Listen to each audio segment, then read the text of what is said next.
Hi guys, welcome back to my channel study with Amit Patel पर। तो आज के इस वीडियो में मैं आप सभी को कक्षा 12वीं का जो चैप्टर 1 है वैद्युत आवेश तथा कूलाम का नियम तथा वैद्युत क्षेत्र, उसका मैं वन शॉर्ट वीडियो लेकर आया हूँ। इस वीडियो में मैं आप सभी को इसमें जितने भी थ्योरी हैं और जितने भी फार्मूले हैं सबको आपको बताऊंगा। अगर आपने अभी तक चैप्टर फर्स्ट नहीं पढ़ा है तो चिंता मत करिए कि इस वीडियो में मैं आप सभी को वन शॉर्ट वीडियो में कम से कम समय में आप सभी को चैप्टर 1 को पूरा रिकवर कराऊंगा। ठीक है, एक तरफ से समझ लीजिए ये एक रिवीजन है। अगर आपने पढ़ चुका है तो आपके लिए रिवीजन क्लास है। ठीक है, तो स्टार्ट करें। तो जो चैप्टर का नाम है विद्युत आवेश तथा कूलाम का नियम तथा वैद्युत क्षेत्र। ठीक है, विद्युत आवेश, कूलाम का नियम तथा वैद्युत क्षेत्र। तो पहले हम पढ़ेंगे कि विद्युत कैसे कहते हैं। ठीक है, विद्युत फिर आवेश से बोलते हैं। तो यहाँ पर सिंपली सी बात है, कक्षा 12 हम लोग पढ़े पहले वैद्युत की। ठीक है, वैद्युत किसे कहते हैं? तो विज्ञान की भाषा का जिसके अंतर्गत हम लोग आवेश तथा उससे संबंधित जो घटनाएं होती हैं उनके बारे में अध्ययन करते हैं, वो विद्युत की कहलाती है। क्या विज्ञान की वह शाखा जिसके अंतर्गत हम लोग आवेश तथा उससे संबंधित घटनाओं का अध्ययन करते हैं विद्युत की कहलाता है। ठीक है, विद्युत की कहलाता है। ये तो नॉर्मली इस बात एग्जाम में पूछता है, बस ये बेसिक से बात है कि विद्युत की किसको कहते हैं। इसमें इंपॉर्टेंट है आवेश। ठीक है, आवेश, कूलाम का नियम और विद्युत क्षेत्र। तो पहले हम लोग आवेश के बारे में पढ़ेंगे, फिर कूलाम का नियम पढ़ेंगे, फिर विद्युत क्षेत्र पढ़ेंगे। तो चलिए बनाइए हेडिंग, आवेश किसे कहते हैं। पहले हम लोग पढ़ेंगे कि आवेश। ठीक है, आवेश किसे कहते हैं? आप लोग बताइए कमेंट सेक्शन में लिखिए आवेश किसे कहते हैं। ठीक है, हम लोग लिखा है फिर पदार्थ का वह गुण। ठीक है, पदार्थ का वह गुण जिसके कारण, पदार्थ का वह गुण जिसके कारण वह किसी वस्तु को अपनी ओर आकर्षित या प्रतिकर्षित करेगा। ठीक है, पदार्थ का वह गुण मतलब कोई पदार्थ है, अगर उसमें ये गुण है कि किसी वस्तु को अपनी ओर आकर्षित कर ले, अपनी ओर खींच ले या फिर दूर ठेल दे, तो उसमें आवेश होगा। ठीक है, तो पदार्थ का वह गुण जिसके कारण वह किसी वस्तु को अपनी ओर आकर्षित या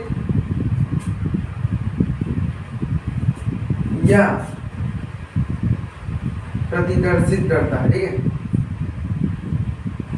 पदार्थ का वह गुण जिसके कारण वह किसी वस्तु को अपनी ओर आकर्षित या प्रतिकर्षित करता है। किसके कारण करता है? आवेश के कारण। ठीक है, प्रतिकर्षित करता है, आवेश कहलाता है।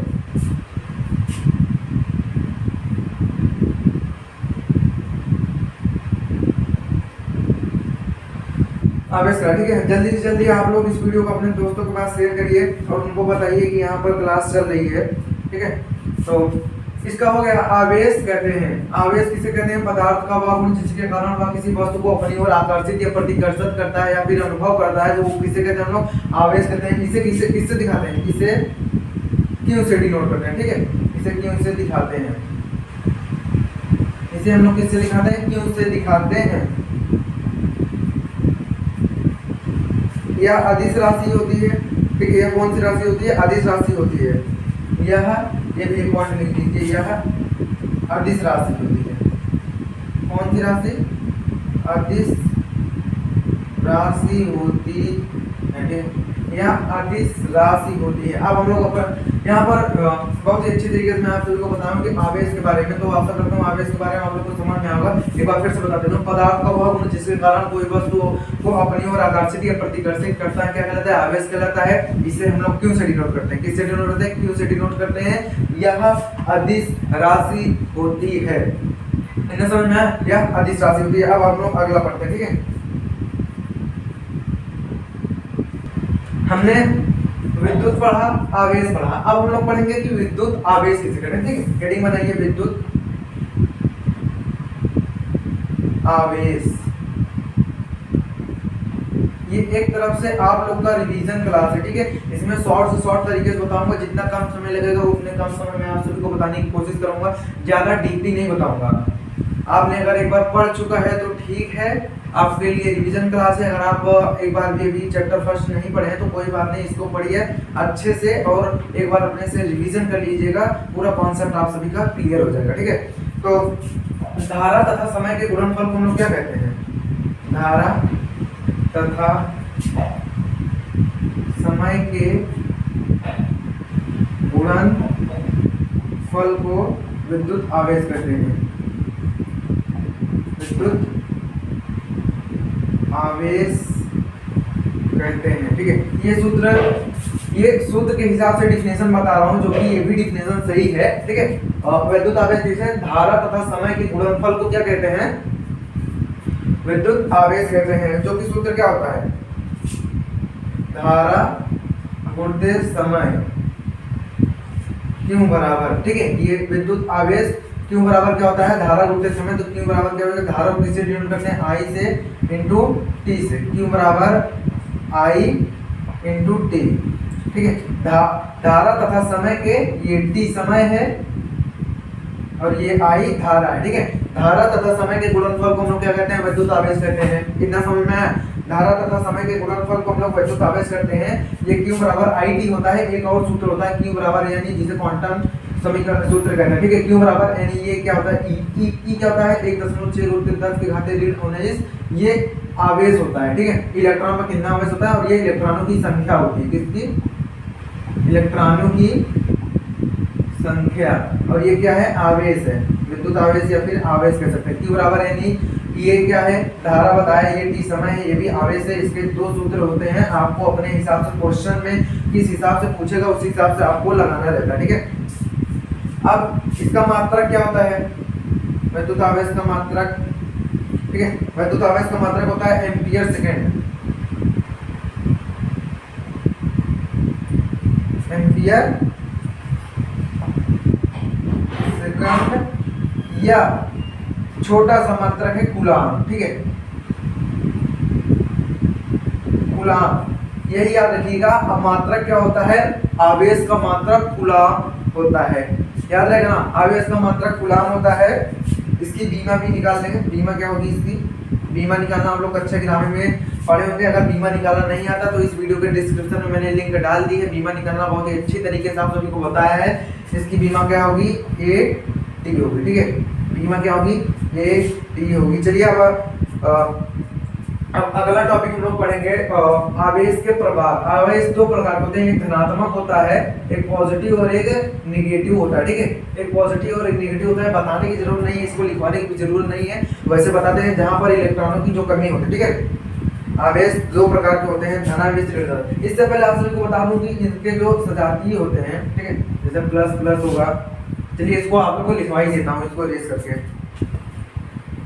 ठीक है, अभी हमने बोला आपको ना क्या पढ़ाना है? आवेश के प्रकार। आवेश दो प्रकार के होते हैं, एक पॉजिटिव होता है, एक निगेटिव, एक धनात्मक, एक ऋणात्मक। तो लिखाने की वैसे जरूरत नहीं, बस मैंने कुछ टॉपिक्स लिखा दिए हैं नोट पॉइंट में आप सभी को। अभी इसको समझाता हूँ। पहले एक बता दूं, एक पॉजिटिव होता है और दूसरा क्या होता है? निगेटिव होता है। तो जहां पर इलेक्ट्रॉन की कमी होती है ना भैया, जिस पदार्थ में इलेक्ट्रॉन की कमी है तो वो पॉजिटिव है। इलेक्ट्रॉन दान देगा, इलेक्ट्रॉन दान देगा। दानी जो होता है वो क्या होता है? Plus, positive. और जो लेता है ऋण, ऋणी जो होता है निगेटिव होगा ना भैया, माइनस ही होगा ना। गरीब है ये अमीर था, पॉजिटिव। पहले देखो दोनों सेम ही थे। इसको जरूरत थी इलेक्ट्रॉन की और इसके पास अधिकता थी, तो ये दानी बन के इसको दे दिया, इसके पास माइनस हो गया, ऋणी हो गया ना। इसको दिया, ये ऋणी हो गया, और ये दिया, ये धनी हो गया। दान दिया ना, धनी हो गया ना। तो एक पॉजिटिव होता है, एक निगेटिव होता है। आवेश जो देते हैं, ठीक है। तो जिसके पास ये दे दिया ना अपना इलेक्ट्रॉन दिया, तो इसके पास इलेक्ट्रॉन की कमी हो गई, और ये इसके पास आ गया इलेक्ट्रॉन, तो इसके पास इलेक्ट्रॉन की अधिकता हो गई। तो ये जो कमी होगी ना भैया, यही पॉजिटिव होगा। जिसपे अधिकता होगी इलेक्ट्रॉन की, वही निगेटिव होगा। समझ आया ना? मतलब पॉजिटिव चार्ज जो होता है वो इलेक्ट्रॉन की कमी होती है, समझ में? और जो नेगेटिव चार्ज होता है वो क्या होता है? इलेक्ट्रॉन की अधिकता होती है। समझ में? इतना बात समझ में। अब आप सभी बताता हूँ आकर्षण तथा प्रतिकर्षण। तो जो सजातीय होते हैं और विजातीय होते हैं, सजातीय में होता क्या है? प्रतिकर्षण होता है। प्लस प्लस रहेंगे, एक दूसरे को ठेल देंगे, प्लस माइनस रहेंगे, आकर्षण कर लेंगे। ठीक है, आकर्षित करते हैं। एग्जाम्पल तो समझाता हूँ। एक ये पदार्थ है, एक ये पदार्थ है, एक ये पदार्थ है। ए इसका नाम, इसका बी। अगर इस पे भी आवेश जो है वो प्लस है, किसी को दे दिया अपना इलेक्ट्रॉन, और इस पे भी प्लस है, ये भी किसी को दे दिया, तो दोनों प्लस प्लस है ना भैया, तो ये एक दूसरे को ठेलेंगे। दूर चले जाओ, हट जाओ यहाँ से, ठीक है, एक दूसरे को प्रतिकर्षित करेंगे। लेकिन अगर यहीं पर ये इलेक्ट्रॉन अपना इसी को दे दे, यहाँ पर माइनस हो जाए और यहाँ पर प्लस प्लस माइनस एक दूसरे को आकर्षित करके चिपका लेंगे, ठीक है, एक दूसरे को मिल जाएंगे दोनों एक दूसरे से। मतलब प्लस प्लस में प्रतिकर्षण होगा, माइनस प्लस में आकर्षण होगा, प्लस माइनस में क्या होगा बताओ, आकर्षण होगा, माइनस माइनस में प्रतिकर्षण होगा, ठीक है। मतलब जो सजाती रहेंगे उसमें प्रतिकर्षण और जो विजाती रहेंगे उसमें आकर्षण होगा, ठीक है। अब ये जो कुछ नोट पॉइंट में आप लोग लिख लीजिए। बिना द्रव्यमान के आवेश संभव नहीं है। आवेश है तो द्रव्यमान है, ठीक है। बिना द्रव्यमान के आवेश संभव ही नहीं है, लेकिन बिना आवेश के द्रव्यमान संभव है, जैसे न्यूट्रॉन हो गया। भैया इसमें आवेश ही नहीं है। आवेश क्या होता है, न्यूट्रॉन पे उदासीन होता है ना, इलेक्ट्रॉन पे होता है 1.6 × 10⁻19, प्रोटॉन पे होता है प्लस 1.6, यहाँ पर माइनस होता है, ठीक है, 1.6 × 10⁻19, लेकिन न्यूट्रॉन पे क्या होता है, जीरो, मतलब उदासीन होता है। लेकिन इलेक्ट्रॉन का द्रव्यमान होता है, प्रोटॉन का द्रव्यमान होता है और न्यूट्रॉन का भी द्रव्यमान होता है, ठीक है। न्यूट्रॉन का भी द्रव्यमान होता है, लेकिन उस पर कोई आवेश नहीं होता है। तो ये जो सेकंड वाला पॉइंट है, बिना आवेश के द्रव्यमान संभव है, लेकिन बिना द्रव्यमान के आवेश संभव नहीं है, ठीक है। बिना आवेश के द्रव्यमान संभव, लेकिन बिना द्रव्यमान के आवेश संभव नहीं। तीसरा पॉइंट क्या है, किसी वस्तु के आवेशन के लिए इलेक्ट्रॉन उत्तरदायी होता है, ना कि प्रोटॉन। कोई वस्तु आवेशित हो रहा है, उसको आवेशन किया जा रहा है। आवेशन की भी 3-4 विधियां होती है, ठीक है। आवेशन की 3-4 विधियां होती है, जो कि बताना जरूरी नहीं है, ठीक है। किसी वस्तु के आवेशन के लिए उत्तरदायी कौन होते हैं, इलेक्ट्रॉन उत्तरदायी होते हैं, इलेक्ट्रॉन के कारण आवेशित तो होते हैं। आवेशन का प्रमाण प्रतिकर्षण होता है, ना कि आकर्षण, ठीक है। आवेशन का प्रमाण क्या होता है, प्रतिकर्षण होता है, आकर्षण तो बिल्कुल नहीं होता। आवेशन का प्रमाण क्या होता है, आवेशन का प्रमाण प्रतिकर्षण होता है, ठीक है ना। आवेशन का प्रमाण क्या होता है, प्रतिकर्षण होता है। और बिना द्रव्यमान के आवेश संभव नहीं है, बिना आवेश के द्रव्यमान संभव है। किसी वस्तु के आवेशन के लिए इलेक्ट्रॉन उत्तरदायी होता है, ना कि प्रोटॉन। और चौथा पॉइंट क्या है, आवेशन का प्रमाण प्रतिकर्षण होता है। इतना हम लोग पढ़ चुके हैं, अब हम लोग आगे अगला टॉपिक अपना पढ़ते हैं, ठीक है। अब एक और पॉइंट बनाइए थोड़ा ऐसे, आवेश संरक्षण का नियम, ठीक है। आवेश संरक्षण का नियम, थोड़ा जल्दी जल्दी लिख रहा हूं, ठीक है। ये बोल दे रहा हूं मैं, आवेश संरक्षण का नियम है, आवेश संरक्षण का नियम। आपने कक्षा 9 में द्रव्यमान संरक्षण का नियम पढ़ा होगा, संवेग संरक्षण का नियम पढ़ा होगा, वैसे यही आवेश संरक्षण का नियम। तो इस नियम के अनुसार आवेश को, वैद्युत आवेश को ना ही उत्पन्न किया जा सकता है और ना ही नष्ट किया जा सकता है, केवल एक रूप से दूसरे रूप में रूपांतरित किया जा सकता है, ठीक है। वैद्युत आवेश को इस नियम के अनुसार, ठीक है, वैद्युत संरक्षण का नियम क्या होता है कि वैद्युत आवेश को ना तो नष्ट किया जा सकता है और ना ही उत्पन्न किया जा सकता है। मीन ना हम बना सकते हैं ना उसे हम मिटा सकते हैं, केवल एक रूप से दूसरे रूप में रूपांतरित कर सकते हैं, ठीक है। एक रूप से दूसरे रूप में रूपांतरित कर सकते हैं, यही क्या होता है, आवेश संरक्षण का नियम होता है, ठीक है। समझ में आएगा। तो मैंने आपसे बताया, ये एक रिवीजन क्लास है बस, ठीक है। जो नए बच्चे हैं उनके लिए नहीं, जो पुराने बच्चे हैं उनके लिए एक रिवीजन क्लास है, तो इसको लिखाना जरूरी नहीं है, बस ये जानकारी के लिए बस कि आवेश संरक्षण का नियम क्या होता है। तो वैद्युत आवेश हमने पढ़ चुका, वैद्युत पढ़ चुका, आवेश पढ़ चुका, वैद्युत आवेश पढ़ चुका, आवेश के प्रकार भी पढ़ लिया, आवेश संरक्षण का नियम भी पढ़ लिया। अब बारी आती है कूलाम का नियम, ठीक है। कूलाम के नियम के बाद किसकी बारी आएगी भैया, वैद्युत क्षेत्र की बारी आएगी। उसके बाद गॉस का प्रमेय पढ़ा के एक चैप्टर खत्म हो जाएगा। बहुत ही जल्दी पढ़ाऊंगा इस एक वीडियो में। आप लोग वीडियो को शेयर नहीं कर रहे, अपने दोस्तों के पास शेयर करिए और ज्यादा से ज्यादा लोगों को ज्वाइन करने के लिए बोलिए, ठीक है। और अगर आप सभी मेरे चैनल पर नए हैं तो हमारे चैनल को सब्सक्राइब करें, लाइक करें, अपने दोस्तों के पास जरूर शेयर करिएगा, ठीक है। बहुत मेहनत लगता है पढ़ाने में।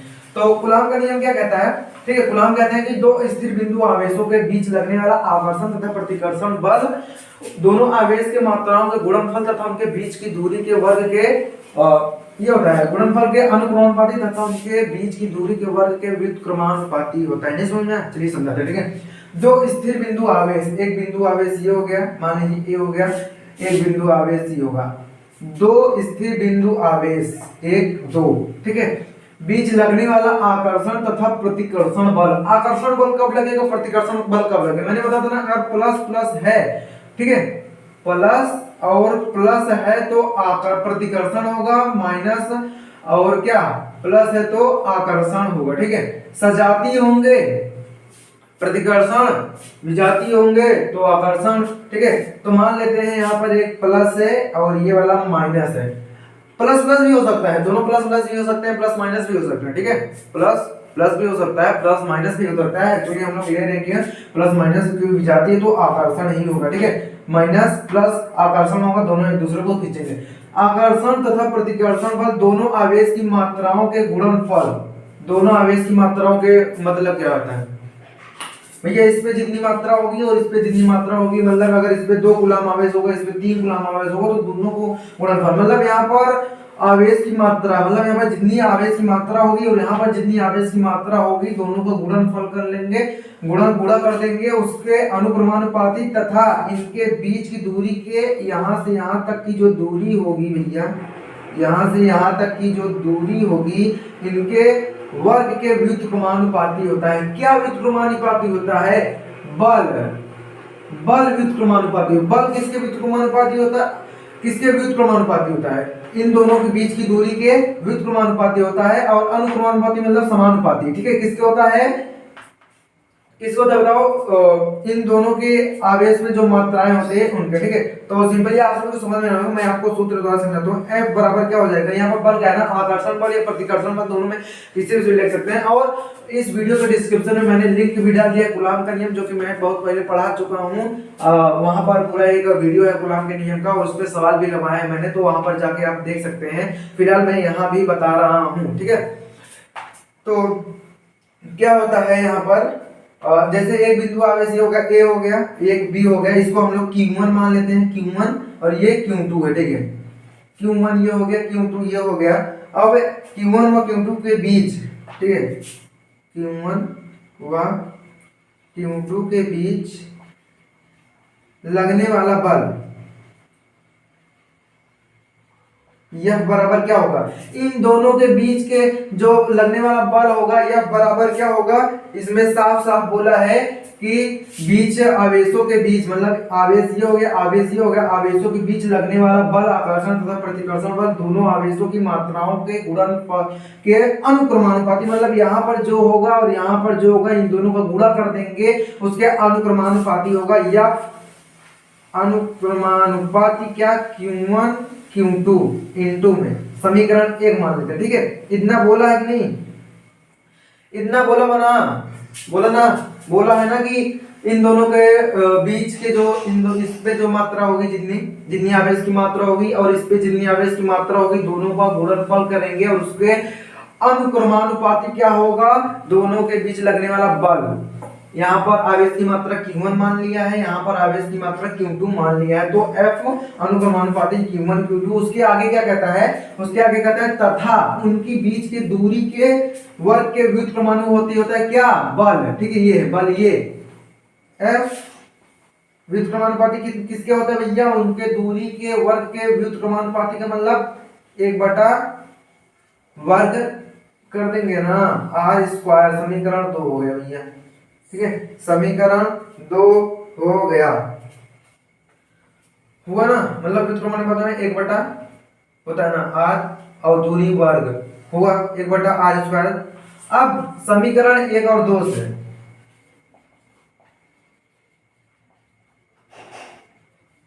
इसमें मैं ज्यादा डीपली नहीं बता रहा हूँ, क्योंकि ये फिर वन शॉट वीडियो में ये बहुत लंबा हो जाएगा, तो आप लोग को देखने में बहुत बोरिंग लगता होगा, ठीक है।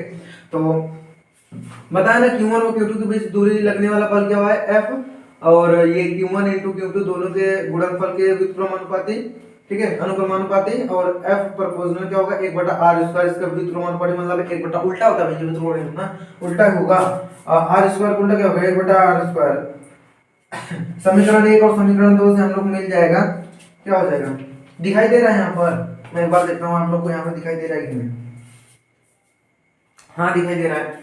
तो समीकरण 1 और समीकरण 2 से क्या हो जाएगा, अगर ये दोनों में सेम है ना, तो इन दोनों को हम लोग लिख सकते हैं, जब इस तरफ वाला सेम है तो इस तरफ वाला भी होगा, F प्रोपोर्शनल लिख सकते हैं ऐसे ना, Q1 Q2 upon are square, एक इसमें गुणा हो जाएगा तो पता नहीं चलेगा, ठीक है, Q1 Q2 upon are square हो जाएगा। अब ये प्रोपोर्शनल अगर हम लोग हटाएंगे तो F बराबर एक नियतांक हो जाएगा K, Q1 इंटू Q2 बटा में आर स्क्वायर, भैया यही है कूलॉम का नियम। F बराबर K Q1 इंटू Q2 बटा में आर स्क्वायर, ये हो गया कूलॉम का नियम, ठीक है। ज्यादा डीपली तो नहीं बताया हूँ आप सभी को, लेकिन आशा करता हूँ समझ में आएगा, क्योंकि ये वन शॉट वीडियो है, ठीक है, एक वन शॉट वीडियो है, कम से कम समय में आप सभी को चैप्टर खत्म करने इसका। और अभी तो आप लोग के पास ज्यादा टाइम भी नहीं है, ठीक है, एक तो कोविड काल में और आप सभी का खराब हो गया, तो कूलॉम का नियम समझ में आएगा, आशा करता हूँ, ठीक है, कूलॉम का नियम समझ में आएगा। अब हम लोग अपने अगले टॉपिक के की ओर बढ़ते हैं, ठीक है। अगला टॉपिक हमारा लोग का क्या है, अभी हमने पढ़ा कूलॉम का नियम, अब पढ़ेंगे हम लोग क्या वैद्युत क्षेत्र। पहले हमने पढ़ा वैद्युत आवेश पढ़ा, कूलॉम का नियम, अब हम लोग क्या पढ़ेंगे वैद्युत क्षेत्र पर, ठीक है, वैद्युत क्षेत्र पढ़ेंगे, ठीक है।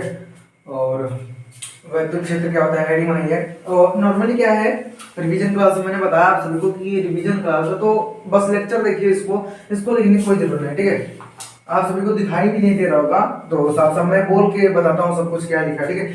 वैद्युत क्षेत्र क्या होता है भैया, वैद्युत क्षेत्र तो किसी आवेश के चारों ओर का वह क्षेत्र जहां कोई अन्य आवेश लाने पर आकर्षण या प्रतिकर्षण का भाव या फिर अनुभव हो, ठीक है, आकर्षण या प्रतिकर्षण का अनुभव होता है, वैद्युत क्षेत्र कहलाता है, ठीक है। जैसे माना ये कोई बिंदु, ये कोई पदार्थ है, आवेश है, और ये कोई ये है, इसको अगर हम लोग इसके पास ले आएंगे, चल भैया इसके पास आ जाए, तो यहाँ तक आया, ठीक है, अगर यहाँ से ये आगे नहीं बढ़ रहा है, इसको दूर ठेल रहा है, इस तरफ ये जो है इसको दूर ठेल रहा है, ठीक है, तो यहां तक इसका वैद्युत क्षेत्र है,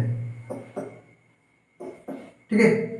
यहां पर इसके बाद नहीं, अगर दूर ठेल रहा है या फिर अंदर ले रहा है, आकर्षण या प्रतिकर्षण, दूर ठेल रहा है या फिर पास ले रहा है, तो वो होता है वैद्युत क्षेत्र, ठीक है, वैद्युत क्षेत्र।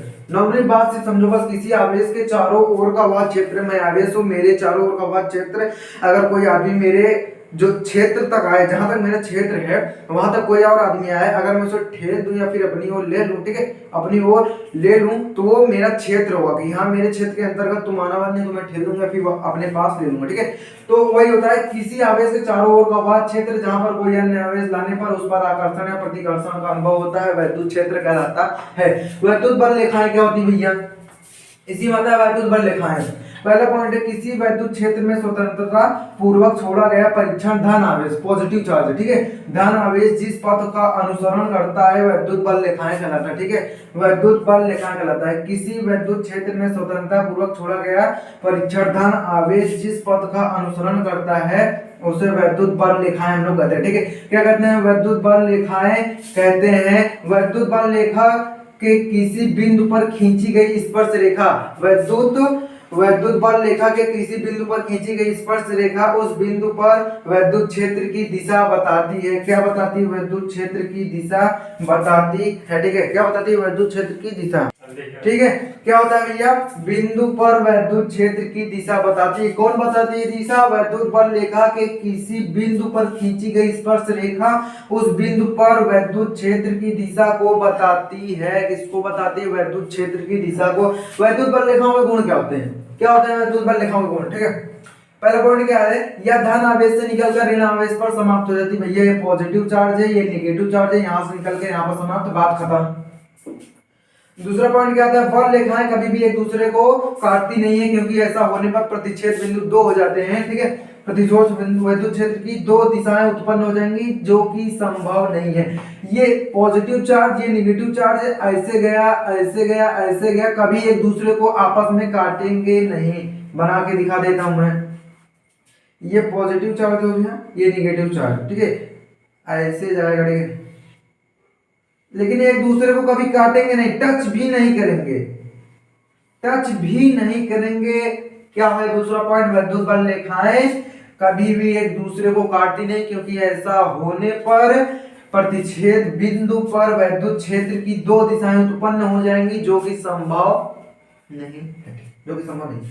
तीसरा पॉइंट क्या है, वैद्युत बल रेखाएं सदैव खुला आकार बनाती है, भैया ऐसे गई ऐसे खत्म हो गई, अब ऐसे भी थोड़ी ना आएगी भैया। पॉजिटिव से अभी पहले पॉइंट में बताया ना कि कहां से कहां जाती, धन आवेश से निकल कर ऋण आवेश पर, धन आवेश से निकली ऋण आवेश पर खत्म, फिर धन आवेश से ऋण आवेश, ठीक है, ना कि अभी इधर आई इसे इधर से ऐसे थोड़ी ना जाएगी भैया, इधर से गई फिर ऐसे ऐसे ऐसे, ठीक है, मतलब धन आवेश से निकल कर ऋण आवेश पर जाएगी। चौथा पॉइंट क्या है, प्रबल वैद्युत क्षेत्र बल लिखा है पास पास तथा दुर्बल वैद्युत क्षेत्र जहां होता है वहां पर वैद्युत क्षेत्र बल लिखा है दूर दूर। इसका मतलब समझिए, जैसे ये पॉजिटिव नेगेटिव, अगर ये यहां से गया वैद्युत क्षेत्र ले भैया, ठीक है, ऐसे ऐसे गया बिना एक दूसरे को काटे। अगर यहाँ पर बहुत वैद्युत बल लिखा है बहुत सी है, तो यहाँ पर अगर घन मतलब जैसे बहुत ज्यादा, जहां पर बहुत ज्यादा वैद्युत बल लिखाएं होंगी वहां पर प्रबल वैद्युत क्षेत्र होगा। भाई ज्यादा वैद्युत बल लिखाएं हैं तो ज्यादा वैद्युत क्षेत्र मतलब प्रबल वैद्युत क्षेत्र उत्पन्न होगा। अगर कम है भैया, ये पॉजिटिव है नेगेटिव एक ही ऐसे गया है, तो यहाँ पर बहुत ही दुर्बल वैद्युत क्षेत्र उत्पन्न होगा। क्या है, वैद्युत बल लिखाएं सदैव खुलावा क्रम होती है, प्रबल वैद्युत क्षेत्र में बल लिखाएं पास पास तथा दुर्बल वैद्युत क्षेत्र में बल लिखाएं दूर दूर होती है। अगला पॉइंट क्या है, समविभव पृष्ठ पर वैद्युत बल रेखाएं लंबवत होती है। समविभव पृष्ठ है उस पे वैद्युत बल रेखाएं हैं तो क्या होंगी, लंबवत होंगी। अगला पॉइंट क्या है, बल रेखाएं सदैव निष्कोण होती है। बल रेखाएं जो होती है निष्कोण होती है, कोण नहीं बनाती है। वैद्युत क्षेत्र यहाँ पर खत्म, इसको थोड़ा सा और बताना है। वैद्युत द्विध्रुव आघूर्ण बताया, ठीक है, यहाँ पर मैंने वैद्युत क्षेत्र बताया, वैद्युत बल रेखाएं बताया, वैद्युत बल रेखाओं के गुण बताया है, ठीक है। अब और बताऊंगा, अगर डीपली में थोड़ा बताऊंगा तो वीडियो बहुत लंबा हो जाए, जो कि कोई मतलब है नहीं, ठीक है। अब अगला पॉइंट हम लोग पढ़ते हैं अपना, ठीक है भैया। अभी क्या पढ़ना है, मैं वैद्युत क्षेत्र की तीव्रता, हमने पढ़ा वैद्युत क्षेत्र, वैद्युत बल रेखाएं, वैद्युत बल रेखाओं के गुण भी पढ़ लिए, अच्छे से सब कुछ पढ़ लिया। अभी अगला पॉइंट हम लोग को क्या है, वैद्युत क्षेत्र की तीव्रता। तो क्या है, वैद्युत क्षेत्र में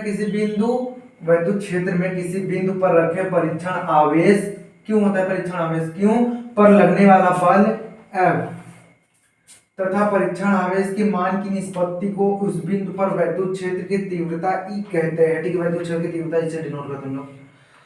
वैद्युत क्षेत्र में किसी बिंदु पर रखे परीक्षण आवेश पर लगने वाला बल तथा परीक्षण आवेश के मान की निष्पत्ति को उस बिंदु पर वैद्युत क्षेत्र की तीव्रता कहते हैं। यहाँ पर मैंने इसके जो फॉर्मूला है इसका डेरिवेशन नहीं किया है, क्योंकि डेरिवेशन करते तो बहुत वीडियो बहुत लंबा हो जाता, जो कि मैंने वीडियो के स्टार्टिंग में आप सभी को बताया कि ये सिर्फ एक रिवीजन क्लास है, ठीक है, ये सिर्फ एक रिवीजन क्लास है, वन शॉट वीडियो है, एक वीडियो में आपको पूरा चैप्टर खत्म कर दिया जाएगा, ठीक है। एक वीडियो में आपको पूरा चैप्टर खत्म, जो कि बेसिक से लेकर पूरा इंपॉर्टेंट तक मैंने आप सभी को बता दिया है। अभी बच्चा क्या है, वैद्युत क्षेत्र की तीव्रता पढ़ाएंगे, वैद्युत फ्लक्स, वैद्युत द्विध्रुव आघूर्ण, उसके बाद गॉस का प्रमेय, ठीक है, चैप्टर खत्म। वैद्युत क्षेत्र में किसी बिंदु पर रखे परीक्षण आवेश पर लगने वाला बल तथा परीक्षण आवेश के मान की निष्पत्ति को उस बिंदु पर वैद्युत क्षेत्र की कहते हैं, तीव्रता कहते हैं। वैद्युत क्षेत्र की तीव्रता का सूत्र क्या होता है, E वेक्टर बराबर F वेक्टर अपॉन में Q नॉट, यही सूत्र होता है, ठीक है। मात्रक क्या होता है, न्यूटन प्रति कूलम होता है। भीमा का होता है ml की पावर -3 a इनवर्स होता है, ठीक है, एक a की पावर -1 होता है। ये मात्रक हो गया, भीमा हो गया, इसका फार्मूला हो गया, इसका वैद्युत क्षेत्र की तीव्रता का। अब हम लोग अपना अगला टॉपिक पढ़ते हैं, ठीक है। अब हम लोग पढ़ेंगे वैद्युत द्विध्रुव, ठीक है, क्या पढ़ेंगे, वैद्युत द्विध्रुव आघूर्ण। मैंने आपको शुरुआत में बताया कि अभी इसके जो सूत्र का निगमन है, डेरिवेशन है, वो सब नहीं कर रहा हूँ, डायरेक्टली आपको डिफिनेशन और फार्मूला बता रहा हूँ, जो कि आपके न्यूमेरिकल लगाने में सहायता करेंगे, थ्योरी बता रहा हूँ, ठीक है। वैद्युत द्विध्रुव क्या होता है, वैद्युत द्विध्रुव वह निकाय है जिसमें दो बराबर परंतु विपरीत प्रकार के बिंदु आवेश एक दूसरे से अल्प दूरी पर स्थित है। क्या है, दो बराबर परंतु विपरीत प्रकार के, दो बराबर मतलब दो इधर भी कोई बिंदु आवेश है, दो इधर भी, दो इधर, लेकिन इधर पॉजिटिव और इधर नेगेटिव, ठीक है। दो बराबर परंतु विपरीत प्रकार के बिंदु आवेश एक दूसरे से अल्प दूरी पर स्थित है। वैद्युत द्विध्रुव आघूर्ण क्या होता है, किसी एक आवेश तथा दोनों आवेशों के बीच की अल्प दूरी के गुणनफल को वैद्युत द्विध्रुव आघूर्ण कहते हैं, ठीक है। यहाँ पर एक आवेश क्यों है, यहाँ पर एक प्लस क्यों है, माइनस क्यों, इन दोनों के बीच की दूरी 2l है। तो किसी एक या फिर दोनों के, या फिर इसको ले लीजिए या फिर इसको, क्यों इंटू 2l हो गया, ठीक है। इनके बीच की दूरी का गुणनफल होता है, तो P बराबर हो गया क्यों इंटू 2l। l क्या है, इन दोनों के बीच की दूरी, क्यों क्या है, इन पे दोनों पे आवेश है जो वो, तो ये हो गया वैद्युत द्विध्रुव आघूर्ण, ठीक है, वैद्युत द्विध्रुव आघूर्ण हो गया। अब अगला पॉइंट हम लोग पढ़ते हैं। अब अब जो पॉइंट है वो है वैद्युत फ्लक्स। ठीक है, वैद्युत फ्लक्स, इसके बाद गॉस का प्रमेय, बाकी चैप्टर खत्म। ठीक है, वैद्युत फ्लक्स क्या होता है? वैद्युत क्षेत्र में स्थित किसी काल्पनिक पृष्ठ पर वैद्युत फ्लक्स उस पृष्ठ से गुजरने वाली वैद्युत बल रेखाओं की संख्या की माप है। मतलब अगर किसी क्षेत्र में, वैद्युत क्षेत्र में स्थित कोई काल्पनिक पृष्ठ, काल्पनिक मतलब मान लिया हो जो कि वास्तविक नहीं है बल्कि काल्पनिक है, कल्पना की है हम कि काल्पनिक पृष्ठ पर वैद्युत फ्लक्स जो है उस पृष्ठ से, कौन से पृष्ठ से? काल्पनिक पृष्ठ से होकर गुजरने वाली वैद्युत बल रेखाएं, जितने भी वैद्युत बल रेखाएं गुजरेंगी उनको माप लेंगे, वही होगा क्या? हमारा वैद्युत फ्लक्स होगा। ठीक है, स्केलर गुणन vector E into vector D ए अवयव से गुजरने वाला वैद्युत फ्लक्स कहलाता है। ठीक है, वैद्युत फ्लक्स कहलाता है। हमने एक काल्पनिक पृष्ठ ये ले लिया है जो कि एक अल्पांश अवयव ये ले लिया। ठीक है, ये छोटा सा ले लिया है जो कि डी ए क्षेत्रफल है इसका, और यहाँ पर डी ए है, वेक्टर डी है, और यहाँ से वैद्युत क्षेत्र की तीव्रता क्या है? ई है। ठीक है, वैद्युत क्षेत्र की तीव्रता ई है। वैद्युत क्षेत्र में स्थित किसी काल्पनिक पृष्ठ, ये काल्पनिक पृष्ठ हो गया। वैद्युत फ्लक्स उस पृष्ठ से होकर गुजरने वाली वैद्युत बल रेखाएं, मतलब इसमें से जितनी भी वैद्युत बल रेखाएं गुजरेंगी उसको माप लेंगे, वही होगा क्या? वैद्युत फ्लक्स होगा फाई ई, जहां फाई ई क्या होता है? ये है वैद्युत फ्लक्स। ठीक है, phi E equal to integration vector E into D A, ये है सूत्र, इसको सॉल्व कर सकते हैं, जो कि मैंने यहाँ पर भी डेरिवेशन नहीं बताया है क्योंकि वीडियो जो है बहुत लंबा हो जाएगा। इसका मात्रक होता है newton metre square into coulomb inverse में। ठीक है, newton metre square into coulomb inverse में। इसको एक बार आप लोग पढ़ लीजिएगा अच्छे से। ठीक है, स्क्रीनशॉट ले लीजिए इसका। अब चलते हैं, हम लोग पढ़ते हैं क्या? गॉस का प्रमेय। क्या है? गॉस का प्रमेय। ठीक है, किसी बंद पृष्ठ से गुजरने वाला वैद्युत फ्लक्स, कोई बंद पृष्ठ मैंने बनाया था, उसमें आप सभी को वैद्युत फ्लक्स को गुजारा भी था, उसको जितने भी उस पृष्ठ, काल्पनिक पृष्ठ के जो एक अवयव लिया था उसमें से जितने भी वैद्युत बल रेखाएं गुजरेंगे उसको माप लेंगे, वही वैद्युत फ्लक्स होता है। ठीक है, किसी बंद पृष्ठ से गुजरने वाला वैद्युत फ्लक्स फाई ई उस पृष्ठ द्वारा परिबद्ध कुल आवेश का 1/ε0 होता है। मतलब उसमें जो वैद्युत फ्लक्स होता है फाई ई, उस पृष्ठ द्वारा परिबद्ध, उसमें जो पृष्ठ में जो कुल आवेश होता है उसका 1/ε0 गुना कर दो तो वही होता है गॉस का प्रमेय। ठीक है, राइटिंग थोड़ी खराब है, मैं बहुत जल्दबाजी में लिखा हूँ। ठीक है, क्योंकि मैं वीडियो को लंबा नहीं बनाना चाहता हूँ। फाई ई इक्वल टू क्या हो जाएगा? Q/ε0। यहाँ पर इंटू कर 1 कर देंगे, क्यू ऐसे है, Q इंटू 1/ε0, तो ये हो जाएगा Q/ε0। ठीक है, तो यही होगा। और इंटीग्रेशन में लेंगे तो Q phi equal to integration vector E into vector D A बराबर Q/ε0। ये हो गया गॉस का प्रमेय। इसका अगर आप डेरिवेशन चाहते हैं तो इसके पहले वाला मैं वीडियो यही बनाया गॉस का प्रमेय पर, आपको कहीं भी जाने की जरूरत नहीं है, इस वीडियो के डिस्क्रिप्शन में मैंने लिंक भी डाल दिया। ठीक है, तो यहाँ पर आप सभी का खत्म होता है चैप्टर 1 कक्षा प्रारंभिक का वैद्युत आवेश, कूलम का नियम तथा वैद्युत क्षेत्र खत्म होना पूरा। अच्छे से रिवीजन हुआ। एक बार इस वीडियो को फिर से देख लीजिएगा और एग्जाम में जाने से पहले एक बार देख लीजिएगा, एग्जाम में पक्का इस चैप्टर से जितने भी क्वेश्चन आएंगे आप लोग 100% उसको करके आएंगे। ठीक है, तो वीडियो को देखने के लिए धन्यवाद। और एक बार फिर से कहना चाहता हूँ, अगर आप हमारे चैनल पर नए हैं तो सब्सक्राइब करिए, लाइक करिए, अपने दोस्तों के पास जरूर शेयर करिए। और आपको अगर कोई भी कमी लगी होगी तो आप कमेंट सेक्शन में मुझे बता सकते हैं, मैं उसको सुधारने में पूरी कोशिश करूँगा, क्योंकि अभी मैं नया यूट्यूबर हूँ। ठीक है, मैं भी एक कक्षा 12वीं का छात्र ही हूँ। तो धन्यवाद वीडियो देखने के लिए, और अपने दोस्तों के पास जरूर शेयर कीजिएगा।